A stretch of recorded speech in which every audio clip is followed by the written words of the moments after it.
Hello दोस्तों, कैसे हैं आप लोग। आशा करता हूं कि आप लोग अच्छे होंगे।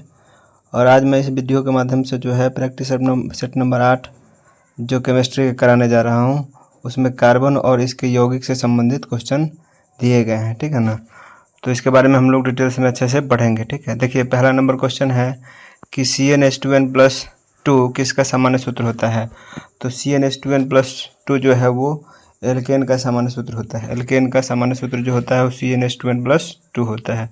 अब इसमें है कि एल्कीनो का सामान्य सूत्र क्या होता है। तो एल्कीनो का सूत्र या एल्कीन का सूत्र जो होता है वो CnH2n होता है, CnH2n होता है। और एल्केन का सामान्य सूत्र जो होता है वो CnH2n+2 होता है। और एल्काइन का सामान्य सूत्र जो होता है वो CnH2n-2 होता है। अगला क्वेश्चन है कि सरलतम हाइड्रोकार्बन है। तो सरलतम हाइड्रोकार्बन जो है वो मीथेन है। ठीक है। अगला क्वेश्चन है कि निम्नलिखित में से कौन सा कमरे के तापक्रम पर द्रव अवस्था में पाया जाता है। यानी कि निम्नलिखित में से कौन सा जो है वो कमरे के तापक्रम पर जो है द्रव अवस्था में पाया जाता है। तो द्रव अवस्था में जो है एथेनॉल पाया जाता है, जो कमरे के तापमान पे। ठीक है। अगला क्वेश्चन है कि -OH अभिक्रिया मूलक वाले यौगिक का नाम क्या है। -OH अभिक्रिया मूलक वाले यौगिक का नाम क्या है। तो वह है अल्कोहल। ठीक है। अल्कोहल का जो अभिक्रिया मूलक होता है वह -OH होता है। ठीक है। अगला क्वेश्चन है कि एक अणुसूत्र परंतु विभिन्न संरचना सूत्र वाले यौगिक कहलाते हैं। तो एक अणुसूत्र परंतु विभिन्न संरचना सूत्र वाले यौगिक क्या कहलाते हैं। तो समावयवी कहलाते हैं। ठीक है, आइसोमर कहलाते हैं। अगला क्वेश्चन है कि वनस्पति तेलों में होता है। तो वनस्पति तेलों में क्या होता है, लंबी असंतृप्त हाइड्रोकार्बन श्रृंखलाएं होता है। ठीक है, वनस्पति तेलों में होती है तो लंबी असंतृप्त हाइड्रोकार्बन श्रृंखलाएं होती है। अगला क्वेश्चन है कि सूर्य के प्रकाश को रासायनिक ऊर्जा में बदलने में सर्वाधिक सक्षम कौन है। सूर्य के प्रकाश को रासायनिक ऊर्जा में बदलने में सर्वाधिक सक्षम कौन होता है। तो वह होता है गन्ना। ठीक है, यानी शुगर केन। अगला क्वेश्चन है कि 1828 ईस्वी में अमोनियम सल्फेट यानी अमोनिया सल्फेट से यूरिया का निर्माण किसने किया था।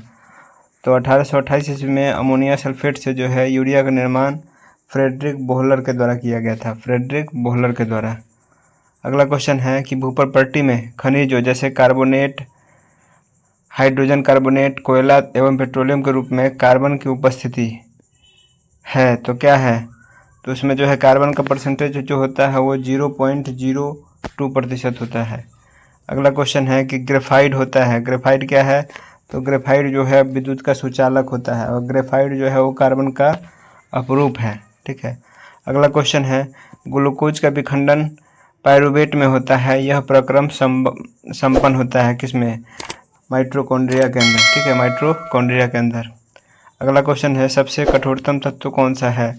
तो सबसे कठोरतम तत्व जो है ऑप्शन के अनुसार हीरा है। ठीक है।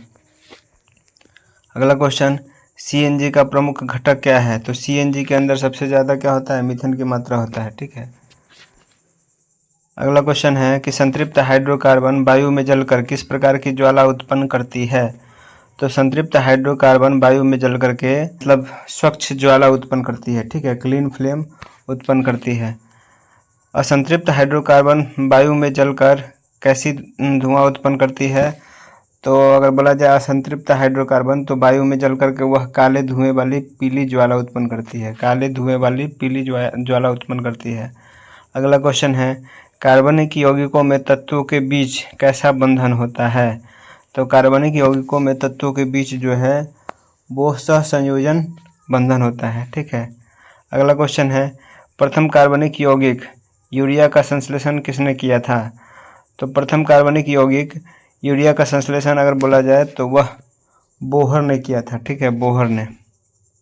अगला क्वेश्चन है अपमार्जक द्वारा कपड़े की सफाई अच्छी तरह होती है। तो अपमार्जक द्वारा कपड़े की सफाई अच्छी तरह होती है वह मृदु जल में होती है। ठीक है, मृदु जल यानी कि सॉफ्ट वाटर में जो है अपमार्जक द्वारा कपड़े की सफाई अच्छी तरह होती है। अगला क्वेश्चन है प्रयोगशाला में संश्लेषित पहला कार्बनिक यौगिक निम्न में से कौन सा है। तो प्रयोगशाला में जो है पहला कार्बनिक यौगिक संश्लेषित किया गया था वह था यूरिया। ठीक है, वह किया था यूरिया। अगला क्वेश्चन है कि रबर निम्न में से किसका बहुलक है। तो रबर जो है वो एसिटिलीन का बहुलक है। ठीक है, रबर जो है किसका बहुलक है, तो एसिटिलीन का बहुलक है। अगला क्वेश्चन है कि छपाई में प्रयोग की जाने वाली स्याही निम्नलिखित में से किसके अपघटन से प्राप्त होता है। तो मीथेन के अपघटन से प्राप्त होता है, मीथेन के अपघटन से प्राप्त होता है। Thank you.